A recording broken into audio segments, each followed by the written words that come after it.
Live in the state of Georgia at the home of the one and only Mr. Thunderbolt Patterson. Mr. Thunderbolt Patterson have been a role model for myself, Mac Bell, when I was a little boy. I used to watch him on wrestling. I tell you the truth, I used to miss church sometime just to go see Mr. Thunderbolt Patterson wrestler. But I never could understand, never could realize how in the world this man could get out the headlocks that the other wrestler had him in. Today I want to welcome Mr. Thunderbolt Patterson. We live in the home in the state of Georgia with Mr. Thunderbolt Patterson. How you doing, Mr. Thunderbolt Patterson? Heaven high, sir. You know, it's a pleasure and an honor. And I'm doing real fine. God is good. Yes. Giving God all the praise and all the glory.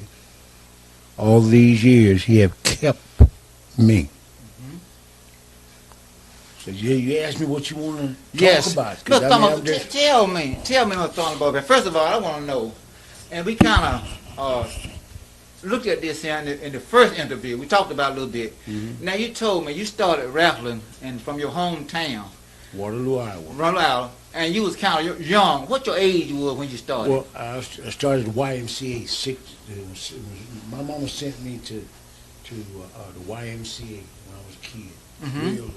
Because I started in the streets a long time ago. And she sent me to Y, and I started wrestling a little bit. And I wrestled a little in high school. Mm-hmm. And that's okay. From there. Okay, so tell me, you started at YMCA. Mm-hmm. How did you get hooked on to professional wrestling, though? Well, they used to come to my hometown.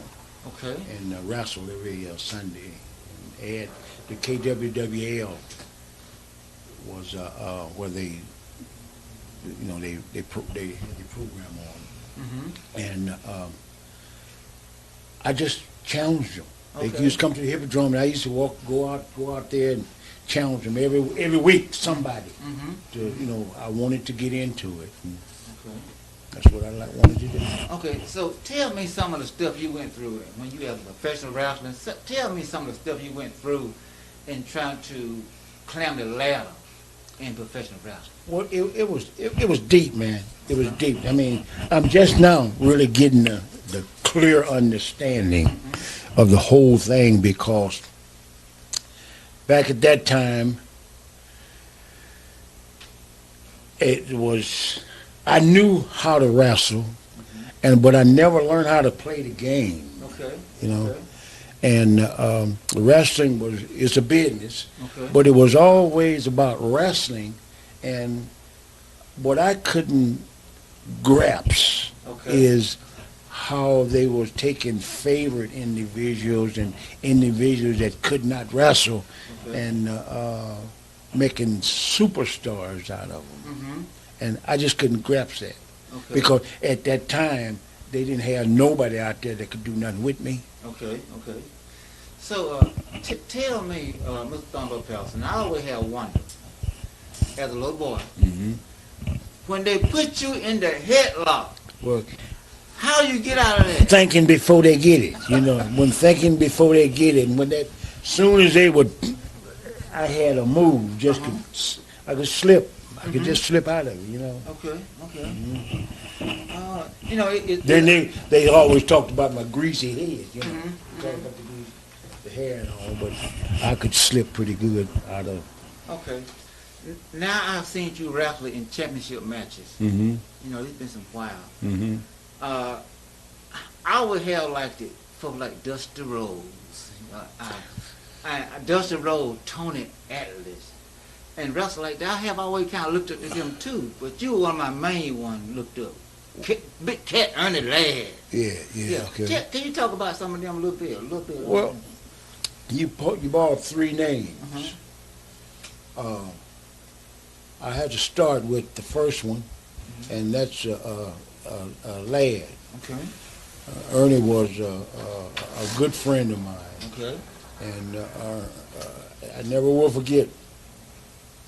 I was in Houston, Texas, and this is when I first started wrestling. Mm-hmm. I was in Houston, Texas, and I was going home for Christmas. And I went into the office and asked Paul Bart Okay.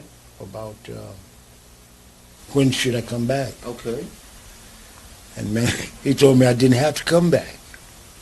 I mean, and you know, getting ready to go home for Christmas, what a bomber. Okay. You know, and it just so happened that Dick Byers, the destroyer, Okay. got me booked in Los Angeles, California, and Ernie was on his way back to play ball. Okay. And he was playing for San Diego at that time, and I caught a ride with him to L.A. Okay. And that's where my whole thing started right there. Okay. But why did he tell you had to come back then? Well, man, now that's the question you got to ask them people. Okay. Because there's so many. Now, you brought up Dusty Rhodes. Uh-huh. Dusty Rhodes was my replacement. Okay. I mean, hey, Blue-Eyed Soul Brother, the American Dream, Okay. a job, Okay. a house, Okay. a family. Hey, Okay. and I never will forget one day in the office there, James Barnett called me in and said, my boy, Dusty want to come home, and I had to Okay. find somewhere else to go. Okay. So, in the pay scale of wrestling, Oh, don't start me crying, man. the pay scale, Don't- you know, now see that we you know, people think I'm rich. But I never worked a full year in the hall while I was working. They blackballed me in 1975 because I ran a show. I ran a show at the Omni in 1975, okay. and they closed the doors at 8:30. Okay. I had $36,000 in the till. Okay. All downtown was full. The Marta, Techwood, and the Omni was full, and they shut the doors at 8:30. So, I mean, it's all about promotion. It's all about ownership. It's all about following the money. Okay. Okay. Okay. But you know, I went to the Omni when it was down in Atlanta, Georgia, quite a few times to watch some championship matches and stuff, and it helped a lot of folks on Sunday nights or Saturday night when they held wrestling. And I enjoy going there. And I used to love wrestling. A lot of people. I just love it. And I was on the good side. I like the good guys. You was on the good guys, and I thought Dusty Rhodes was the good guys. And I know Ric Flair, he was more like, he had a lot of fame and glory, looked like. So, did you ever have to wrestle Ric Flair? Which I think I remember you wrestled Ric Flair. Yes, I wrestled him too. I mean, man, you know, the racism is there too. Yes. You know, I mean, you have a lot of the black guys would not say it, but you know, Ron Simmons Okay. was made champion Yes. because we was outside protesting Okay. about I was trying to get a union. Okay. I was trying to get a union. Okay. No retirement, no benefits, no nothing. Okay. And they made him instantly that Okay. night. He didn't even know, shortest champion in history of the wrestling. Okay. So did the rest of them have any kind of benefit? Nobody. Nobody. Nobody. Okay. Okay. You know, and just like I was telling Lieutenant, just a few minutes ago, I looked on Facebook there, and I saw where Vince McMahon was speaking or saying that the wrestlers need some type of benefits and all. And that's what I was trying to do back at that long time ago. And, you know, I'm really proud and thankful that you're interested in this here, because most of the fans, black and white, Okay. don't know. Okay. Like I say, it's very racial, and like I said, I drew a lot of money, but I didn't get paid, and they gave them opportunities that I never did have. You know, they would turn around and say I was on top in every place, but they couldn't do nothing else but put me on top. Okay. Because hey, I drew the money. Yes. And it's deep, man. It's hard. It's hard to be into a business. I started in 1965 and overlooked Okay. all those years. All you can turn that television on, or you can look into wrestling every night somewhere. I mean, we're talking before this epidemic started. They had some type of event or something. Okay. I'd never been invited to nothing. Only 2 in my whole career. Okay. It's all about the money. Okay. It's all about ownership. You know, even during the time when, and there's so many lawsuits that has been against them for so many different reasons. Okay. And there was one that Rocky King brought me into that they didn't want me into because I had all the evidence. Okay. You know. Okay. And I was a promoter, not just only a wrestler, but I promoted. Okay. You know, there's a difference. Okay. Okay. You know, in ownership. I think Ford was a promoter. Fred Ward and Harold. Yeah, Fred Ward was the promoter. Him and his son-in-law. I can't I can't think of his son-in-law name right now. Okay. But yeah, that was a good town, very good town. Okay. And I think was it Gordon Soley in Georgia? Gordon Soley was the best commentator wrestling ever had. Okay. Yeah. Okay. He was from Florida. So tell me, how many championship belts? How many? Have you ever held the world championship? No. That's the one that I wanted. Okay. You know, I wrestled wrestling is a business. Yes. I wrestled every champion they had. I went along with everything they wanted to do. But they never saw fit Okay. to make me champion. Okay. And I drew as much or more money than most of them. Okay. And you know, that was the dream of being on top, you know, and you know, all they talk about now is 10 times this year, 15 times this year, or so many times. Well, I was there. I was Bresna, Florida, Georgia, West Coast Tag Team Champion, Alberto Torres and myself, and Ole Anderson and myself, Gerald Briscoe and myself, and but far as that big strap, no, they never would.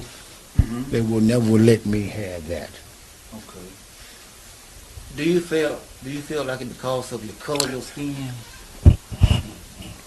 Say it again. Do you feel like it was because of the color of your skin? I know it was because of the color of my skin. You know what I mean? As they would say, well, they say that, well, he's a problem. Or they say that if we put it on him, we couldn't get it back. Okay. Well, it's a lot of them that's been out there doing things that done a lot of worse things than I've done. All I wanted to do was take care of my family. Yes. You know, I mean, when you see individuals that has no ability, and not only no ability, but they end up in ownership, bookers, or running stuff, they just overlook you. You know, it's a heck of a feeling to just be overlooked and just put down as you are nothing. Okay. And when you know Okay. that you are somebody. Okay. So, because of the color of your skin, they didn't give you the opportunity Right. to compete against for the world championship belt. No. like I said, I wrestled every champion they had. Okay. Okay. Wrestling is a business. I went along with their situation Okay. with all the champions, but I would not go along with individuals that didn't know how to wrestle Gotcha. or put an individual. I wouldn't let no individual beat me Okay. that couldn't wrestle. Gotcha.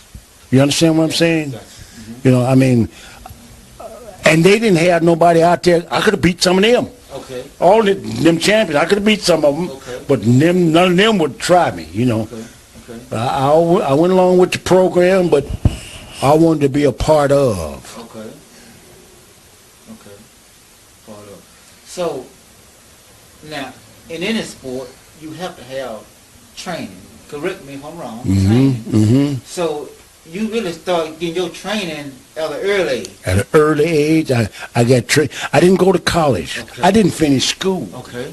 but I come from the streets, Okay. and I fought all my life. Okay. And when I started wrestling, I caught on so quick because I had wrestling skill before I started. And when I just got God. God took me through the whole thing. I wrestled guys with a lot of talent, and I learned something every night. Gotcha.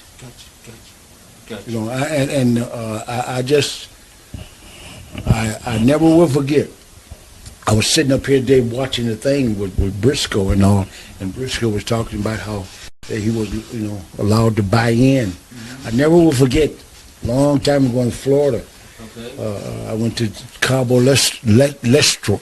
Cowboy Letro was the promoter, old promoter. He was on his dying bed, and I asked him, could I buy in? And he laughed in my face. And then years ago, and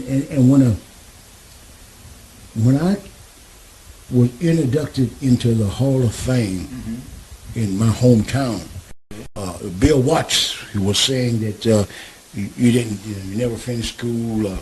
We want people that is educated and and wouldn't.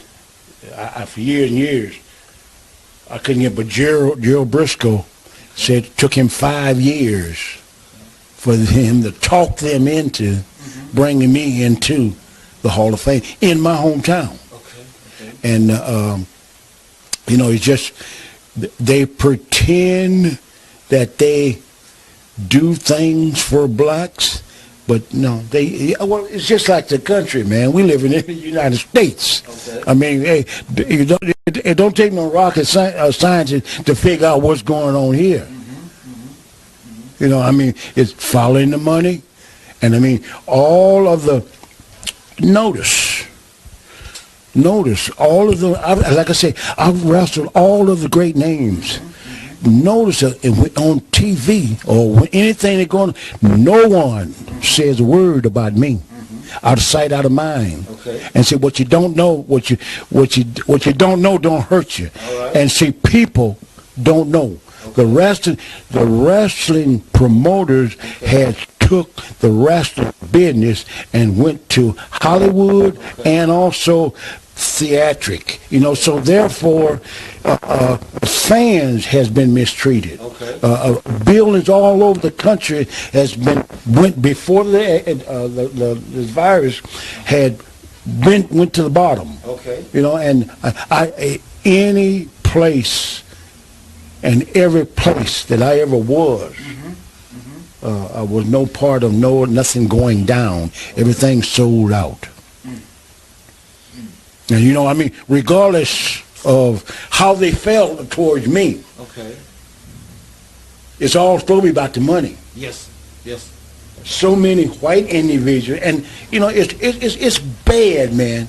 It's really bad that we're talking about something like this at this time. This is 2021. And then nothing has changed. You understand what I'm saying? I mean, it's so many people that hate when you even say it about racism. But it's a reality.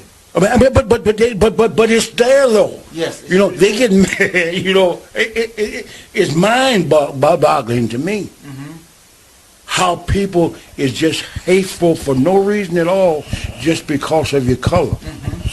The Willie Lynch is still hanging on, just as That's right. That's right. just as big or just as bad as it was in the beginning. Yes. Only it's more diplomacy. Yes, sir. Yes, sir. We're going to have to take a station identification break, have a commercial, and we're going to come right back with Mr. Thunderbolt Patterson on our second part of this live interview in the home of Mr. Thunderbolt Patterson in the state of Georgia. Again, Mr. Patterson, I want you to kind of tell me something I never asked you. How many children in your family life, children you have? Well, I have 4 daughters, Okay. and 2 of them have passed. So I have two now, Okay. and a bunch of grandkids, Bunch of grandkids. great grandkids. Okay. So you don't have no sons? No, No no, son. no, No son. And I heard, which I know now, that you are in the ministry. You're a minister. Well, yes, I have my license, and if it hadn't been for Jesus, Okay. I would have been here, man. Okay. He kept me. Yes. I mean, I was in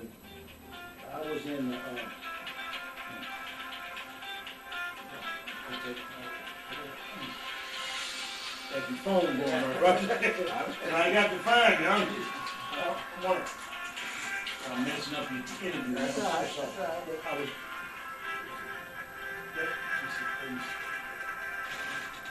And that was Malaysia trying to get that.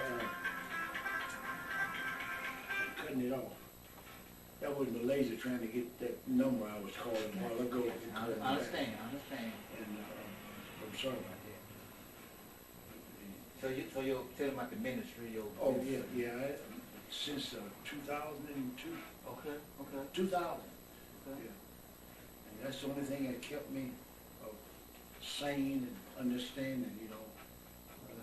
I don't hate nobody. Okay. I don't like what they do. Okay.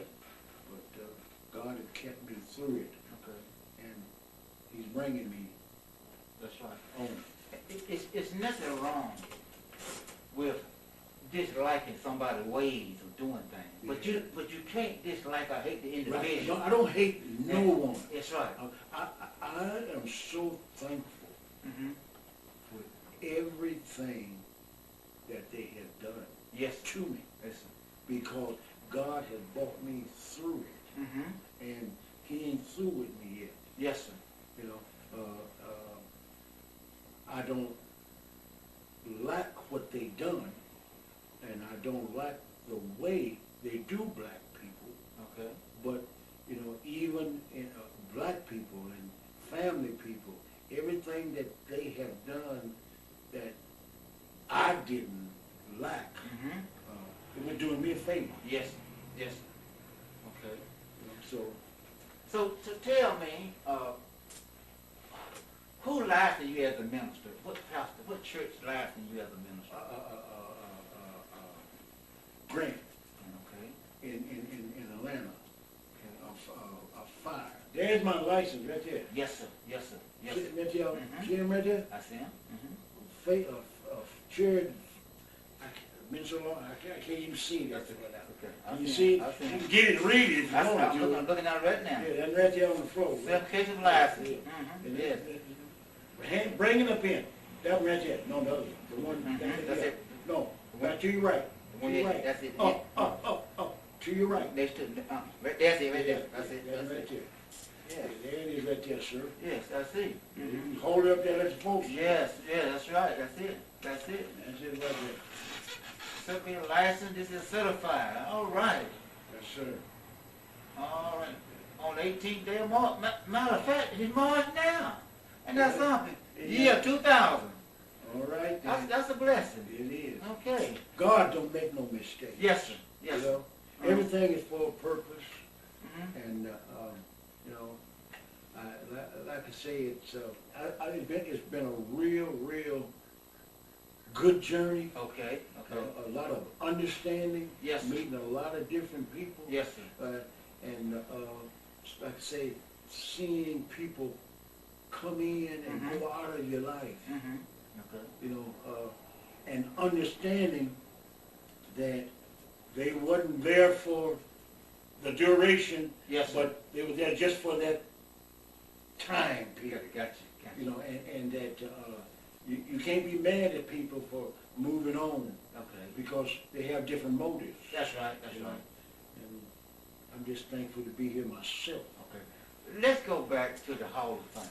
Tell me about the Wrestling Hall of Fame. You said you just got inducted into it, right? Well, I mean, I was inducted into the Wrestling Yes, sir. Hall of Fame. Yes, sir. Don't pay no money. Okay. Okay. I mean, it's talking about individuals that have done college wrestling Okay. and that know how to wrestle. Mhm. You know, half of the individuals in professional wrestling don't know nothing about wrestling. Okay. They are buddies or any multimillionaires. They've been made, just put in that position. You know, Okay. there's some promoters and several individuals that one that you might hear of, a guy called Eric Bischoff. Okay. He was put in charge and didn't know anything about wrestling at all, and have made millions of dollars and have brought in so many individuals and made them millions, and they have killed every territory they've been in. Okay. Okay. So, you know, it's deep, man. It's all about the money. And you know, Vince McMahon right now Mhm. is paying one of the baddest wrestlers that ever put on a pair of boots, and he's black. Okay. He's paying him $2 million a year just to sit home.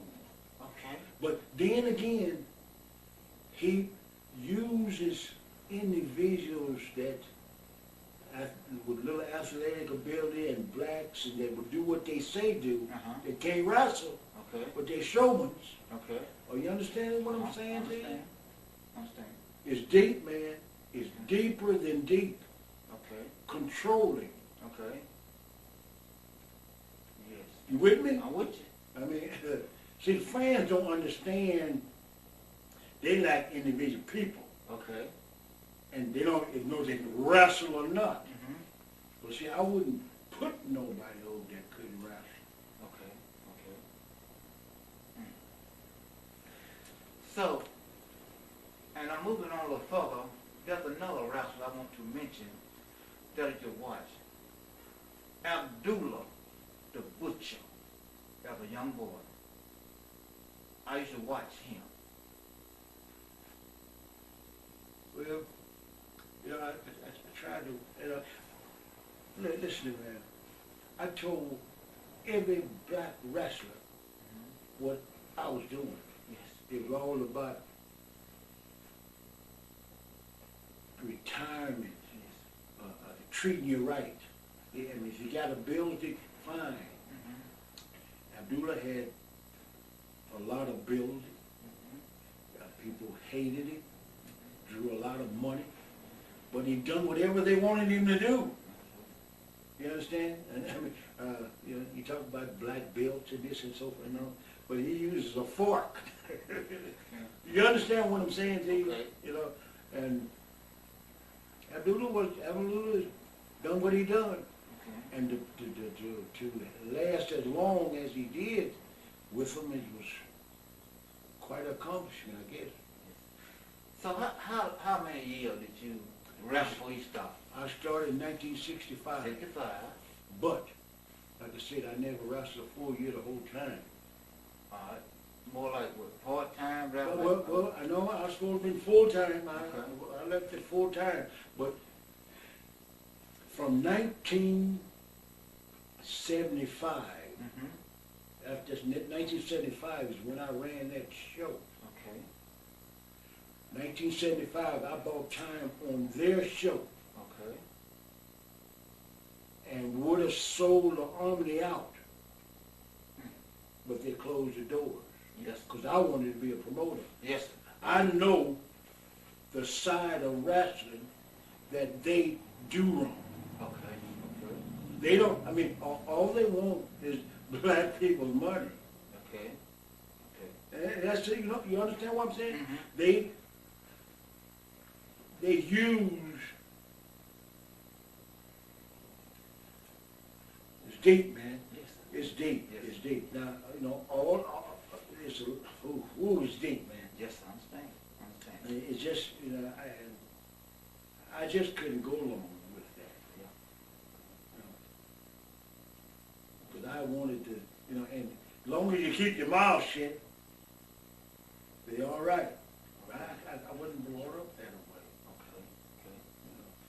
So one last question. What if you had to do it all The over same again? way. Okay. I wouldn't change a thing Okay. because I haven't done nothing wrong. Okay. I tried to stand up for all the people. Okay. Most of the wrestlers are some of the jealous individuals in the world. When I walked on the scene, somebody was losing their job. Okay. And anybody that they put in the ring with me, whatever they wanted to do was fine with me. Okay. I would, hey, if they wanted to do it the hard way, God brought me through it all. Mm-hmm. But I tried my best to go along with the wrestling business because it's about money and drawing money and people. But that's not it. Okay. It's color.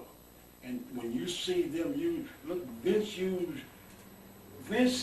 has used more individuals that was not black. Okay. When I say not black, they were other nationalities, dark skin, Okay. I understand. for the black people, you know. Mhm. And I just couldn't go with it. It's not racism. Mm-hmm. There's no place Yes. for racism in the world. Mm-hmm. Because my understanding, we're all supposed to be equal. Yes. Yes. And I couldn't see nothing no different. That's If right. I could do my job, Mm-hmm. pay me. Yes. And I never was paid right. Okay. I got some tapes. Mm-hmm. That would explain almost everything that I'm seeing. Okay. Okay. You understand what I'm saying? I That understand. nobody have ever seen Okay. from years back Mm-hmm. when I was setting out. Okay. How I grew older, not being, and they got something for old folks every day, making big money. You know, going here and going appearance there, but no one calls me. Okay. Mr. Thunderbolt, I want to thank you again for giving me this No, opportunity. so let me stop you. Let me stop you right there. Okay. I want to thank you Yes, sir. and Lieutenant Yes, sir. because I know who I am. Mm-hmm. I know what I done. Okay. And there's so many other individuals out there could do the same thing that you're doing Mm-hmm. years ago. Okay. You understand what I'm Yes, saying? sir. Now, let me ask you a question. I'm gonna say, the night that they closed that building in Atlanta, do you know who my person was helping me? No, sir. Do you know Jose Williams? Yes, I knew Jose Williams. J.O. Wyatt, he was a county commissioner. He was a county commissioner Okay. at that time. But all Jose Wyatt, Jesse Jackson, Yes. Dr. Laurie, all Yes. them individuals knew what was going on, Yes. and they wouldn't even speak. Do you understand what I'm Uh-huh. saying? Mhm. And the promoters understood. It's a wonder that I'm not dead. Okay. From what I say, Mm-hmm. and how I was, Mm-hmm. but they knew that they playing the racial card, Okay. and none of those individuals that were supposed to be in power Okay. to deal with things like this or that or whatever Okay.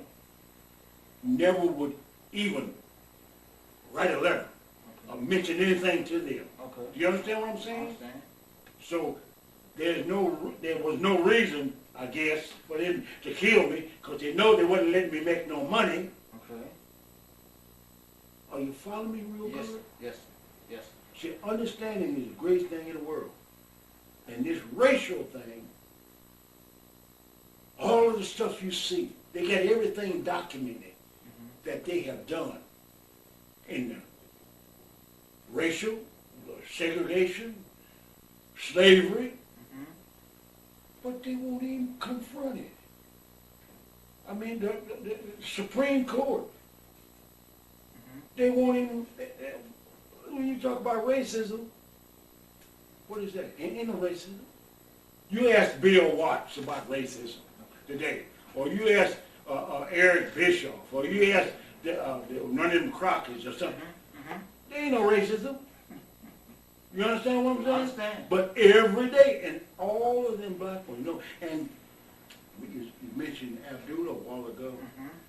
You know, Abdullah, they came to me a couple of years ago, and I tried my best to, and we are deputy sheriffs, Clayton County, and I went to meet with my sheriff, went to see the sheriff and all, and was talking with them, and they got mad because I'm speaking, and they didn't know what I'm talking about. Okay. Do you understand what I'm saying? I understand. And during that time, and then this virus here, and it was, God was stirring that pot. Yes, sir. God been stirring that pot,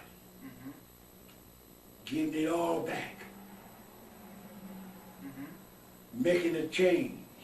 Okay. You understand? They didn't understand that. And each, from this last year, so many things have been put on, so many things have said, so many things have happened, till everything that they have done is on the table.